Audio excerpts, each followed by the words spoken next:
Halo guys, jumpa lagi di channel ini. Hari ini kita akan bicara tentang beberapa waktu yang lalu pemerintah melakukan penjemputan ya kepada ratusan warga negara Indonesia yang disekap ya hampir menjadi korban tindak pidana perdagangan orang. Begitu ya teman-teman ya. Baik. Jadi untuk hari ini memang memang eh, tema kita ada di tindak pidana perdagangan orang. Saya bagikan terlebih dahulu untuk ini. Nah, tindak pidana perdagangan orang (TPPO) atau TPPO, tindak pidana atau tindakan yang diatur sebagai tindak pidana dalam Undang-Undang Republik Indonesia Nomor 21 Tahun 2007 tentang pemberantasan tindak pidana perdagangan orang. Pengertian TPPO. Perdagangan orang adalah tindakan perekrutan, pengangkutan, penampungan, pengiriman, pemindahan, atau penerimaan seseorang dengan ancaman kekerasan, penggunaan kekerasan, penculikan, penyekapan, pemalsuan, penipuan, penyalahgunaan kekuasaan, atau posisi rentan, penjeratan utang, atau memberi bayaran atau manfaat sehingga memperoleh persetujuan dari orang yang memegang kendali atas orang lain tersebut, baik yang dilakukan dalam negara maupun antar negara untuk tujuan eksploitasi atau mengakibatkan orang tereksploitasi. Jadi, jika ada tindakan yang mengarah pengeksploitasian ya, memaksa ya, ada memanfaatkan ekonomi di situ, menghasilkan keuntungan pribadi, maka ini bisa disebut dengan TPPO.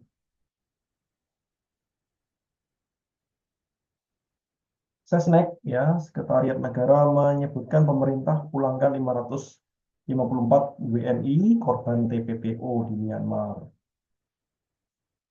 Nah, korban TPPO ini alasannya apa? Nanti kita akan bahas ya teman-teman ya.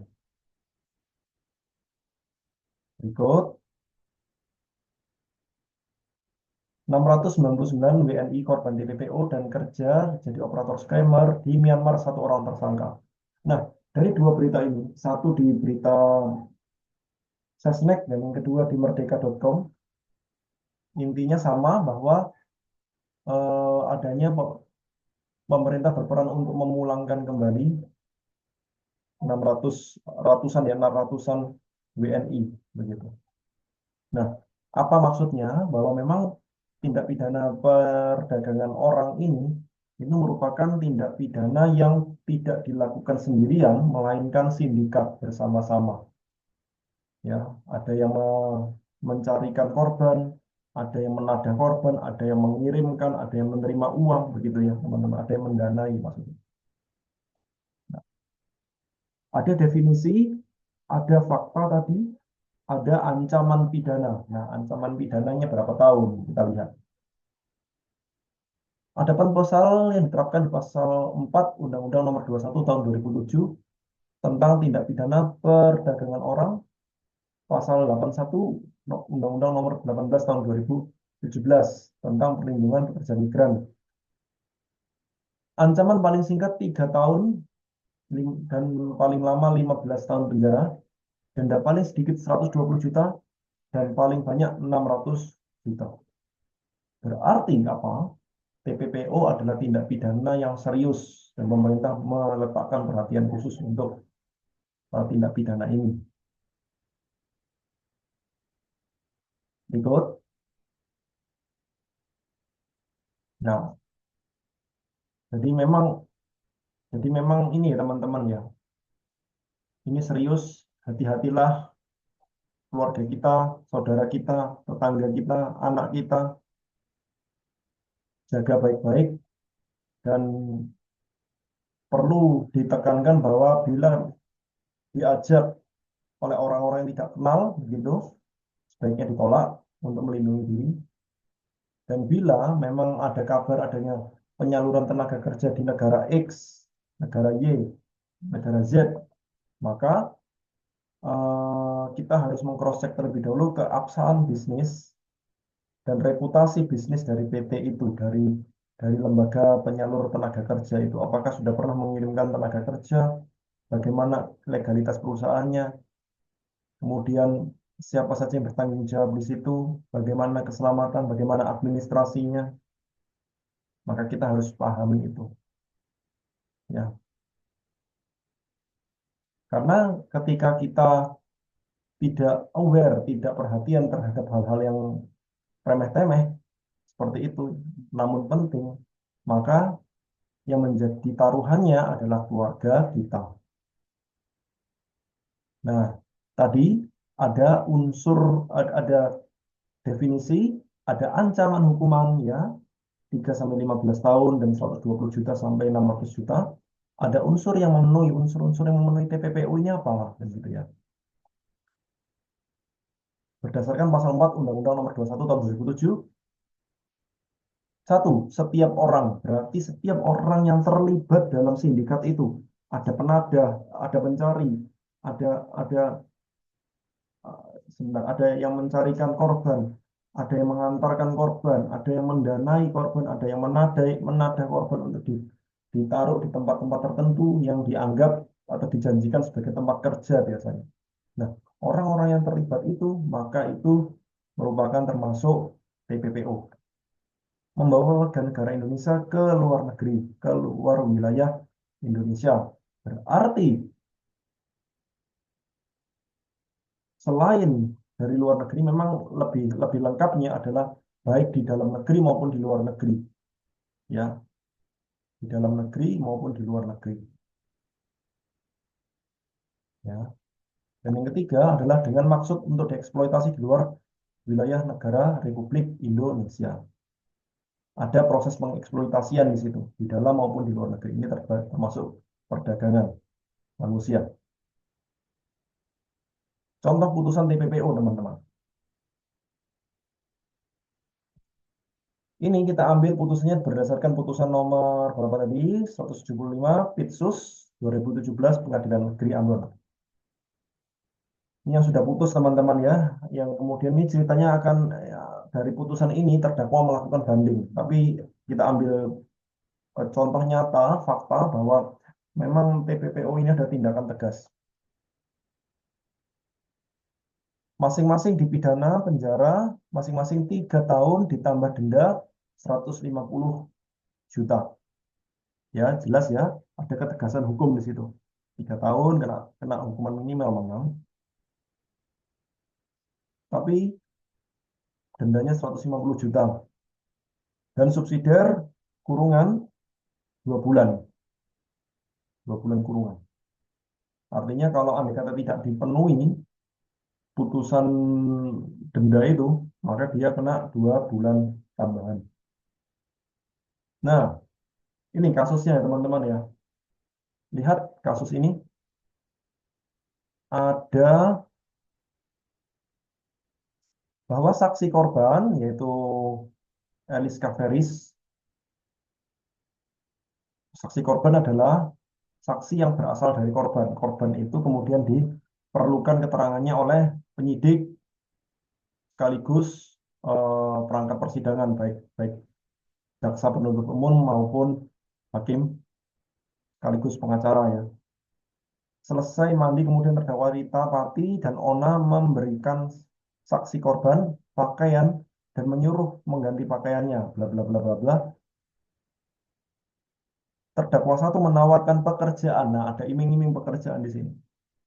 Dengan kata-kata lebih baik bekerja daripada pergi jalan tidak jelas. Lalu saksi korban tanya kepada terdakwa satu, kerja di mana? Terdakwa satu jawab, kerja di Swalayan, Malaysia. Lalu saksi korban menjawab, ya, mengatakan ya.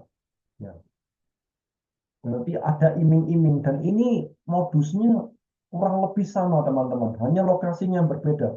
Kalau contoh saya di depan tadi itu adalah di Myanmar, kalau yang hari ini berdasarkan putusan ini adalah putusan atau lokasinya adalah Malaysia. Tapi intinya sama, di situ ada iming-iming kerjaan. iming-iming gaji tinggi. Ya, itu. Berikut, ada alasan mengapa TPPO ini banyak terjadi dan pekerjaan itu menjadi iming-iming. Ya, karena memang pada dasarnya manusia tidak lepas dari kebutuhan akan kerja, kebutuhan hidup harus dipenuhi dengan bekerja, dan iming-iming untuk bekerja di luar negeri itu baik sekali gitu ya, sehingga meningkatkan atau apa ya, membuat imajinasi para korban ini, wah, saya akan segera sukses di sana di luar negeri, tanpa meng-cross-check. Dibutuhkan peran pemerintah bukan hanya tentang penegakan hukum, tapi tentang preventif. Bagaimana supaya TPPO ini tidak terjadi, berarti rakyat harus diberikan pekerjaan di dalam negeri yang layak supaya bisa hidup. Ya, kalau kita mengacu pada Badan Pusat Statistik datanya, yaitu di Februari hingga Agustus 2024, kita ambil yang Februari saja. Ya, usia produktif itu kan dari umur 19 tahun sampai 60 tahun ya teman-teman ya. Tapi lihatlah, kita ambil contoh yang 25 sampai 29 tahun. Total angkatan kerja itu 17.583.150 orang. Jumlah usia kerja, ya, orang yang bekerja dari rentang usia 25 sampai 29 tadi itu 16.296.438. Penganggurannya berapa? 1.286.712. Itu data tahun lalu, bulan Februari, masih baru. Nah, kesenjangan ini kan harus dibereskan, teman-teman. Walaupun jumlahnya lebih sedikit daripada yang bekerja, yang jumlah 1 juta ini kan juga butuh makan, butuh hidup. Ya, oleh sebab itu, selain mereka selain mereka sebagai rakyat membutuhkan pemenuhan hak asasi sebagai pekerja, mereka harus meningkatkan kualitas diri. Ya, memang peran pemerintah harus dominan di sini ya, karena kita sebagai warga negara ini kan menyerahkan sebagian hak kita untuk dikelola bagi negara. Mendapatkan kesejahteraan itu kita menyerahkan hak kita. Kita bayar pajak, kita bekerja kemudian dipotong pajak, kita beli barang kemudian dipotong pajak. Ini kan kita sedang meminta kepada negara untuk menyejahterakan kita. Yang adalah uang, kalau Anda kata hasil kerja itu kita terima penuh, kita tidak bayar pajak, maka tanggung jawab kesejahteraan sepenuhnya ada di tangan kita. Namun karena kita bayar pajak, maka di situ ada peran negara untuk memenuhi kebutuhan kita. Sandang, pangan, papan,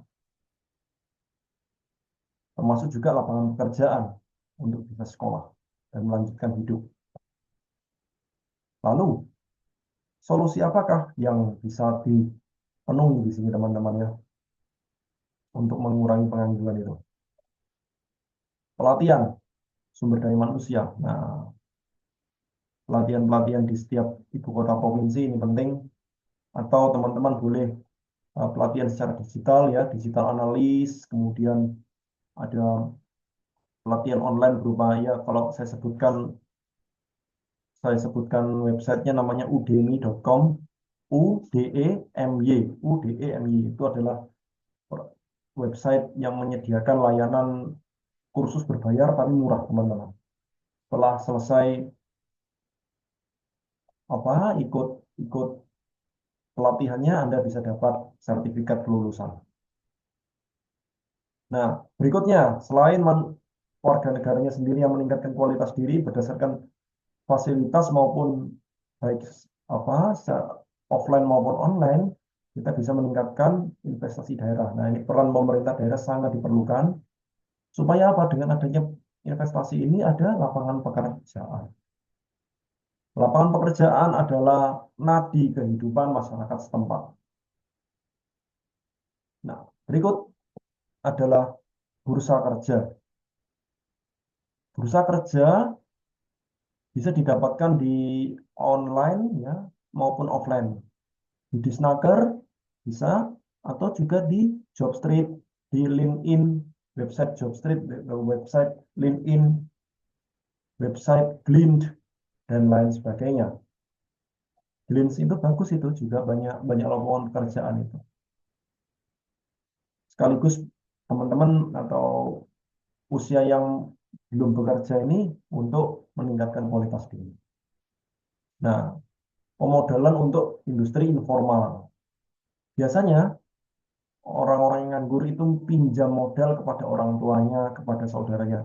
Tidak apa-apa, karena ini bisa minim bunga, tidak ada bunga, cenderung tidak ada bunga karena keluarga sendiri. Namun, bila keluarganya juga tidak mampu, maka pemodalan diperlukan oleh orang yang bersangkutan yang ingin bisnis itu melalui biasanya melalui bank-bank pemerintah. Ini penting bagi perkembangan ekonomi bisnis Indonesia. Ya, teman-teman. Pemerintah tidak boleh hanya diam, hanya bereaksi ketika ada penculikan begitu, tapi pemerintah harus memberikan penanggulangan supaya masyarakat tidak pergi ke luar negeri. Caranya bagaimana? Ya bekerja, gaji yang layak, supaya tidak ada di antara mereka yang pindah warga negara. Pindah warga negara ke Singapura misalnya, dengan harapan bisa hidup layak di sana. Kalau di Singapura bisa memberikan kehidupan yang layak, lalu apa daya kita untuk melarang mereka? Tidak bisa. Oleh sebab itu, pemerintah harus mengundang investor yang banyak, membuka lapangan pekerjaan, sehingga kita bisa minat dan mencintai republik ini dan membangunnya dengan tenaga kita. Nah, ini juga penting. Perbaikan jaringan internet untuk bisnis digital. Para penganggur ya, para penganggur itu, ini kan mereka tidak punya pekerjaan ya. Mereka biasanya adanya handphone. Mereka beli sesuatu di TikTok begitu misalnya, kemudian menjualnya kembali. Kalau sambungan internet ini seringkali putus nyambung, maka akan merugikan ya teman-teman ya. Biasanya sudah terjadi deal begitu, ada transaksi ternyata putus, maka tidak terjadi. Maka harus menunda lagi, menunda besoknya lagi. Ini kan sangat bermasalah bagi orang-orang yang berbisnis di dunia digital. Pelatihan-pelatihan digital juga penting, teman-teman. Oleh sebab itu, manfaatkan situs-situs online untuk meningkatkan kualitas diri. Walaupun tidak diterima kerja, kita bisa berbisnis. Ya, gitu. Pun demikian, tingkatkan portofolio kita secara digital. Karena bisa jadi perusahaan tempat kita melamar itu mengecek ke latar belakang kita, itu berdasarkan pada media sosial kita. Jadi jangan berbuat aneh-aneh di media sosial. Namun demikian juga harus membranding diri yang baik, gitu, sesuai dengan kemampuan kita, kapasitas dan keahlian kita, supaya mengundang ketertarikan dari calon pemberi kerja. Gitu ya teman-teman ya. Lanjutkan di sini. Oke. Sekian dan terima kasih. Saya harap video ini bermanfaat dan teman-teman semangat belajar hukum. Untuk untuk daftar pustaka saya tampilkan. Ini ya teman-teman ya. Baik, sampai di sini perjumpaan kita, nantikan video berikutnya yang topiknya tidak kalah menarik. Selamat beraktivitas dan sehat selalu.